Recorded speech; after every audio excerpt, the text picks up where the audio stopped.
Right, you've got two of us this morning. I shall do a bit chapter 2, and Ellie will do chapter 3. So the first bit is about Jesus questioned about fasting. Now John's disciples and the Pharisees were fasting. Some people came and asked Jesus, "How is it that John's disciples and the disciples of the Pharisees are fasting, but yours are not?" Jesus answered, "How can the guests of the bridegroom fast while he is with them? They cannot, as long as they have him with them.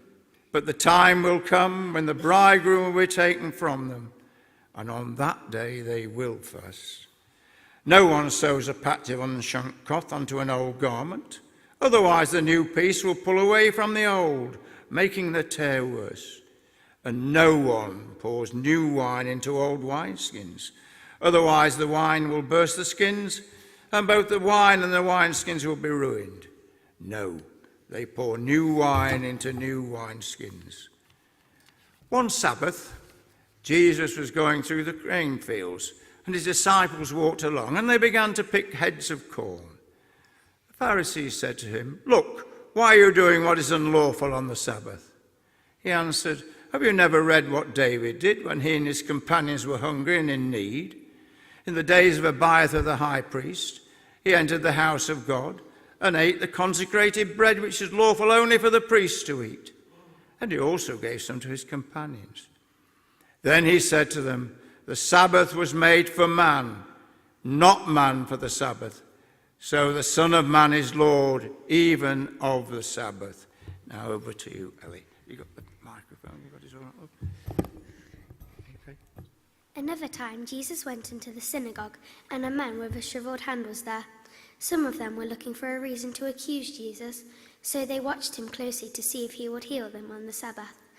Jesus said to the man with the shriveled hand, "Stand up in front of everyone."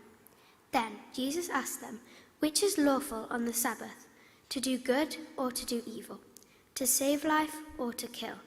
But they remained silent. He looked around at them in anger, and deeply distressed at their stubborn hearts, said to the man, "Stretch out your hand."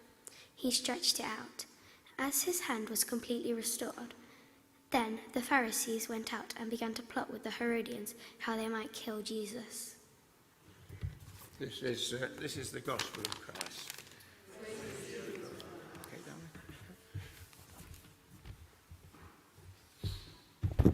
Great job, team. Super reading. And let me add my welcome to Sarah's. It's lovely to see you this morning. I'm Robbie, if we've not met before, and I hope I get a chance to catch you afterwards. It'd be help, I think, if you keep open Mark's Gospel, Mark chapter 2. We'll look through it together, that little section that we've just read. And there's some slightly, it's hard at first glance, so you'll want it open, I think, just to check what I'm saying is there. I've got a question for us, though, as we begin. What do you make of religion?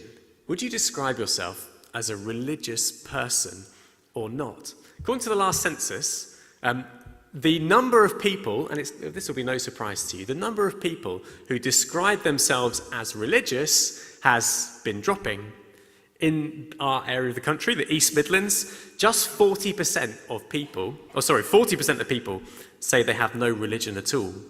And I reckon if you ask people, why don't you like religion? Why are you not religious? They'd say things like, well, religion is just really corrupt. It's because of all the scandals. Maybe some people feel like they've been particularly hurt by religions or churches or whatever. And when you talk to people about Jesus, sometimes they can think that he has the same faults as that. But it's interesting. One of the interesting things about reading through something like Mark's Gospel, this eyewitness account of his life, is that you see him and he is very different from what you expect. In fact, Jesus saves some of his most stinging criticism for the religious authorities of his day. I've called this sermon The Scandal, because Jesus rocks the religious establishment. And he shows us that there's something fundamentally different between religion and Jesus. One quite famous Christian theologian calls this little section the abolition of religion. Now, I wonder whether you knew that Jesus was like this. He is good news if you've ever been hurt by church. But he's also a challenge to people who do go to church The question is our religion Jesus' religion? As you'll know, we've been reading through Mark's Gospel, and chapter 2, and this little bit at the beginning of chapter 3, bring Jesus and the religious leaders to a loggerheads. They've been on a collision course for a while, ever since Jesus healed the paralytic and said, "Son, your sins are forgiven." He's claiming to be God alone, and the religious authorities don't like it. They call it blasphemy. Next, he then hangs out with sinners and tax collectors, and they think, man, he doesn't care about bad behavior. But Jesus says, no, this is the very reason I've come, to save sinners like this. And here, Jesus makes claims so outrageous that the Pharisees don't even have a word for it. He is not just another religious leader.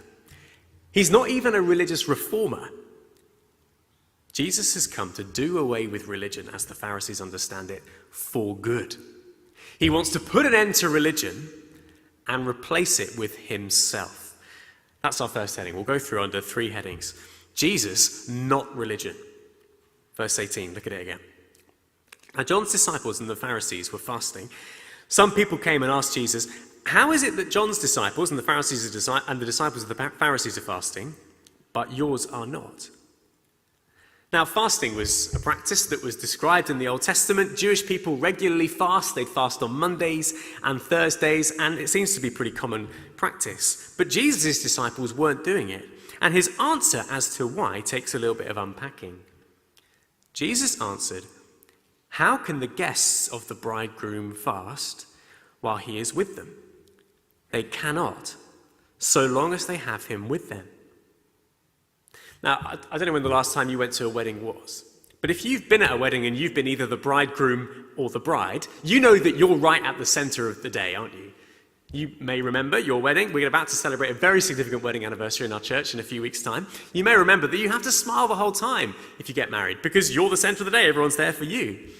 If you've been to a wedding recently and you've sort of sat at those posh tables and things, and the couple comes around, do you remember they come to each table and you have to just stop what you're doing and stop the conversation you're having and focus on the couple, because they're right at the center of the day. When they smile, you smile. When they dance, you dance. By saying he's the bridegroom, Jesus is making quite an arrogant, you might say, claim about himself. Now I'm here, you can finally get this party started, in the words of that Pink song from 2001. Everyone's been waiting for me to arrive. I'm coming up, so let's get this party started. It's kind of arrogant, unless you're the Son of God. And actually what Jesus is claiming is even bigger than that, because if you know the Bible, you'll know that weddings are kind of a big theme. The Bible begins with a wedding, Adam and Eve in the garden, falling in love, and it ends with a wedding, Jesus and his heavenly bridegroom going off into an eternal honeymoon forever and ever and ever. It's one of God's favorite ways of describing himself, like a lover to his people. So Jesus saying he's a bridegroom is like him saying, I'm the God of the Old Testament, and now I'm here. Party on. Don't fast or mourn. Everything changes. That's the point of the next little bit as well. Verse 21, no one sews a patch of unshrunk cloth on an old garment. If he does, the new piece will pull away from the old, making the tear worse. And no one pours new wine into old wineskins. If he does, the wine will burst the skins, and both the wine and the wineskins will be ruined. Now you pour new wine into new wineskins. Now, I'm a bit struggling with this metaphor because I know nothing about sewing, and I know nothing about home brewing either. But according to what I've read, when you fix a piece of cloth, at least when you used to, with a brand new piece of cloth, what would happen is that the old cloth that you've been kind of washing and you used a lot has kind of shrunk to fit your body and all the rest of it. It's shrunk just by use. If you've got a new piece of cloth, then what will happen is that new piece of cloth will also shrink, and by shrinking it will pull the other bit, and then you just basically ruin both. It's the same with wineskins. Back in those days, you'd pour wine not into bottles but into skins, and if it was kind of new and supple, it would be able to expand when the wine fermented. But if you used wineskins that you'd already used, they were kind of brittle and hard and stuff. You pour new wine in, it expands, it cracks, it splits, and both are ruined. Even if you've not followed those metaphors, the point is clear. If you're trying to squeeze Jesus into the way that you already think about religion, it won't work. It will just burst at the seams. And the analogies are clear, aren't they? The old is the religion of these teachers of the law, the Pharisees. The new is Jesus himself. Jesus is making an astonishing claim about himself. Now I'm here, there is going to be a completely new way of relating to God. Now don't misunderstand this. It's not Jesus ditching the Old Testament. He comes in fulfillment of everything that's there. But he is saying, if you stick slavishly to this old religion, you'll miss the significance of what's going on with me. There's a fundamental difference between Jesus and religion. And I wonder whether we see that. It's been kind of a theme through Mark's Gospel so far, hasn't it? That difference between I tick the box that says Christian on the census and I actually follow him. The difference between going through the motions on a Sunday morning and having a living relationship with the Lord of the universe. And again, that difference chooses us or forces us to ask, which side are we on? It's about Jesus, not religion. Secondly, it's about gift, not law. Verse 23, one Sabbath, Jesus was going through the cornfields, and as his disciples walked along, they began to pick some ears of corn. The Pharisees said to him, "Look, why are they doing what's unlawful on the Sabbath?" Now again, we need a bit of context. The Sabbath was the Jewish word for Saturday, or the Jewish name for that day of the week. And in the Old Testament, the law directed that once a week on a Sabbath, you stopped your work and you rested. So the Sabbath is a day of rest. And it's actually a great idea. God cares about rest. He himself rests from his work of creation. And resting on the Sabbath, it becomes a beautiful picture of the ultimate rest in the new creation that God promises to us. But the problem, again, is religion. The religious leaders had fenced that rule in with a whole bunch of other rules that are kind of random. They came up with 39 activities you weren't allowed to do on the Sabbath. They'd made it all about religion and not rest. And it's so strict, the stuff they came up with. What Jesus' disciples are doing, is walking through a grain of corn and just sort of plucking one little bit and chewing it. But they're saying, technically that's harvesting. You're not supposed to do that. It's like the fun police, isn't it? They're so boring. But that sort of strictness, that attitude to God and his law, is actually how lots of people act, I think. Most people in the world believe that if there's a God, then you have to somehow earn your way into his good books. You've got to keep all his rules, otherwise he won't be pleased. That's what religion is, although there are, I guess, a million different variations. It could be a nationalistic thing, like the rules are about being part of the right people. It could be a spiritualistic thing. The rules are about going through various inner transformations of your consciousness. Or it could be a legalistic thing. The rules are about following to the letter everything that's there, all the rules that there are. I guess that's the Pharisees. It can describe some Christians as well. All of them have the same logic. If I perform, if I do the right thing, if I obey, then I will be accepted. And I reckon if we're honest, lots of people who are not religious live by the same principle. To live my best life, to succeed, I need to work my fingers down to the bone. It's all on me and what I do. But here's the thing, if that's your view of religion, it totally ruins your view of God. It distorts what he is actually like. Imagine the scenario. You can choose which character you play in this story based on who you most relate to. Imagine the scenario, a very rich, kind grandfather figure who has a big family and pays for the whole family, multiple generations, to have a wonderful holiday, a kind of once-a-lifetime type holiday. And this grandfather says, look, it's all on me, all inclusive. The hotel, the food, the activities, everything. The only rule is, I want you guys to have fun. Imagine if one of the families sat down and thought, oh no, we must have fun, a great time. Let's add a bunch of ridiculous rules to make sure that we get there. We've got to get up at 5 a.m. every day to make sure we have every single thing that's on offer for breakfast. We need to try every single activity, otherwise he'll hate us. We need to prove that we're the really grateful family, otherwise he might like our cousins more than he likes us. Here's another good idea.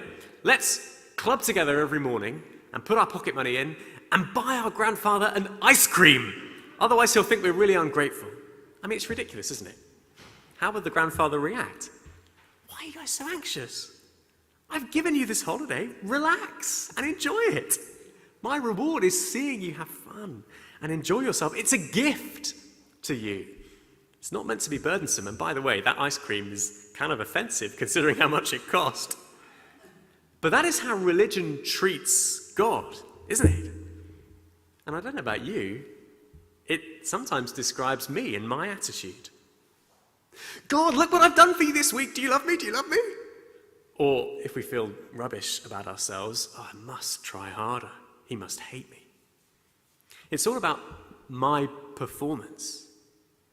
But underneath is an assumption that God's somehow stingy. He's kind of like a divine head teacher, always trying to catch you out. God becomes a hater. Others become a competition. And your love for him grows cold. And if that describes you, I wonder whether it's because of that view of God. But it's actually the opposite of what God is actually like. Look at verse 27. Jesus said, the Sabbath was made for man, not man for the Sabbath. Do you see what he's saying? This is gift. It's for human flourishing. It's for our good. It's not the other way around. Law's not a bad thing. The commands in the Bible are wonderful. Taking a Sabbath is a great idea. But they always come in the context of gift. Just think about the Ten Commandments, where it describes the Sabbath. The first bit of the introduction to the Ten Commandments, you know what it says? It doesn't say, you should only have one God before me. No, you should have no other gods before me. It says, I am the Lord your God, and I rescued you from Egypt. You shall have no other God before me. It starts with an announcement of good news and grace and gift. And if you flipped it round the other way, we must have no other gods before me, and then he might take us out of Egypt, then you've got it the whole way, got it completely the wrong way around. We thought about this a bit already, I think, in Mark's gospel. The heart of the gospel is good news, not good advice. It is not, if I obey, then Jesus accepts me in his kingdom. It's, Jesus has arrived. Get on board with him. Because look what he says next, verse 28.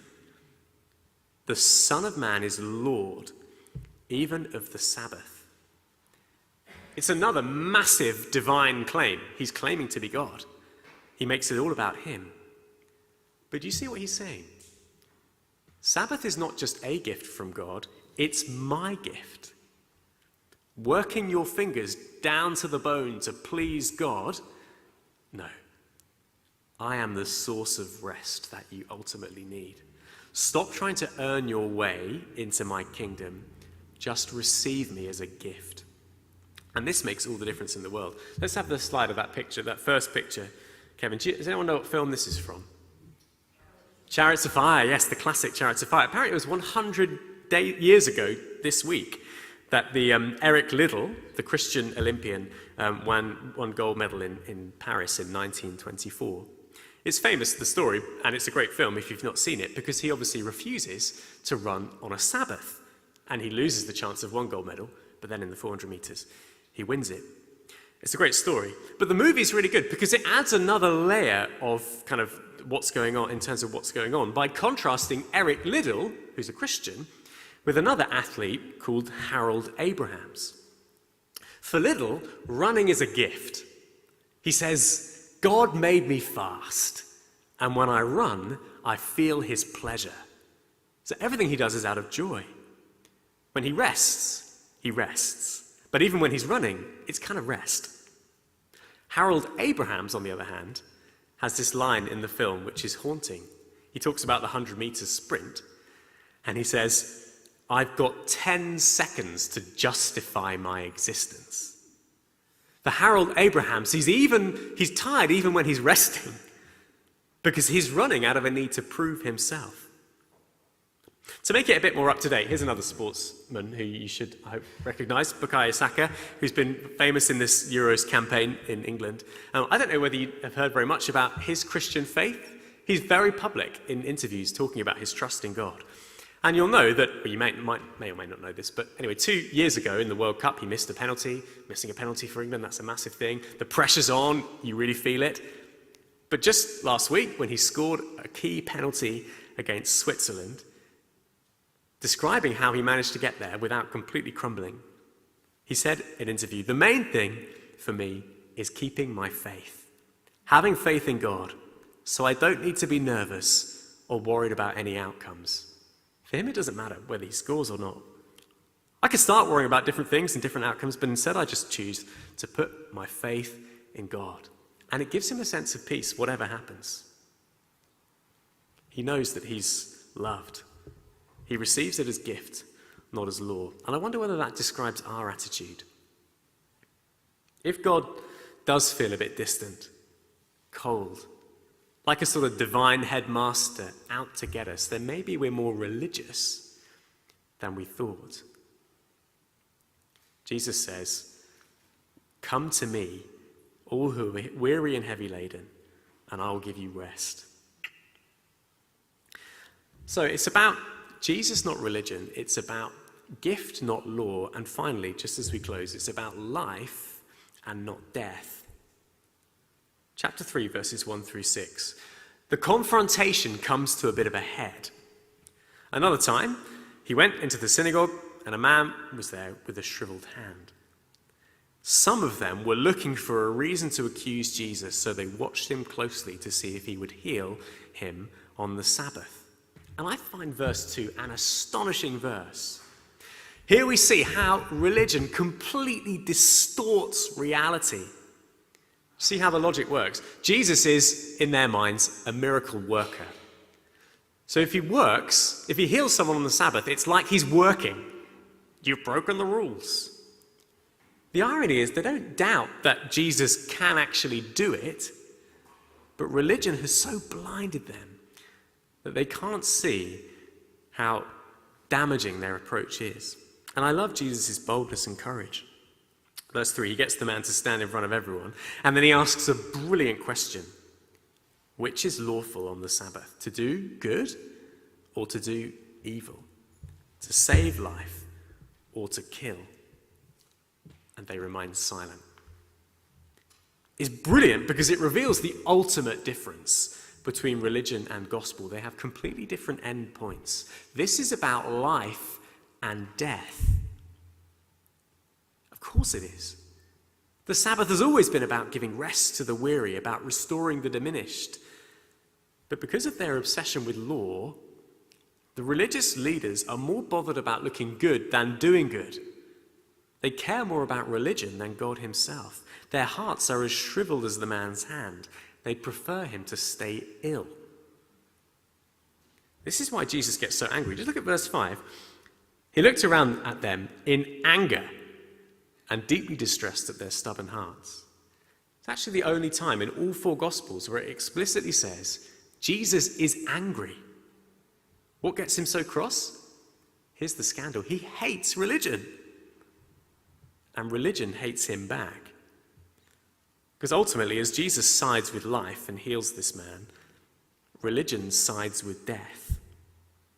Notice verse 6. Then the Pharisees, as the man's healed, the Pharisees went out and began to plot with the Herodians how they might kill Jesus. There's a complete difference between the beginning of this little section where Jesus heals a paralyzed man and everyone's rejoicing, wow, amazing. And here, another healing, and the response is, let's kill him.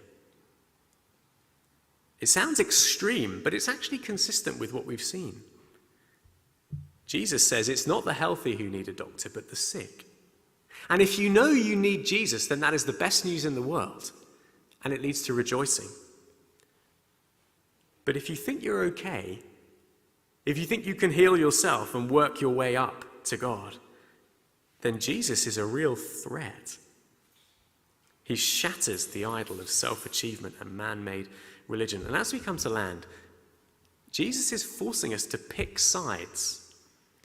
You can't sit on the fence. We've seen his challenge to people who don't believe in God. Okay, those 40% of people who say, I'm just not religious, don't believe in God. He's clearly God from Mark chapters 1 and 2. But there's a challenge here to people who do believe in God as well. Are you just ticking the religion box, or are you actually following me? Because there are polar opposites. One is about climbing up to God. It leads to mourning and rules and death. One is about him coming down to us, and it leads to joy and gift and life. Let me say a prayer as we close.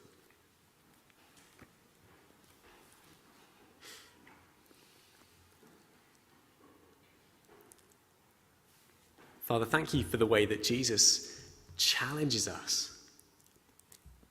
It's so easy, especially if we've been Christians for a while, to think that we can earn our way up to you, to take the side of religion, to go through the motions.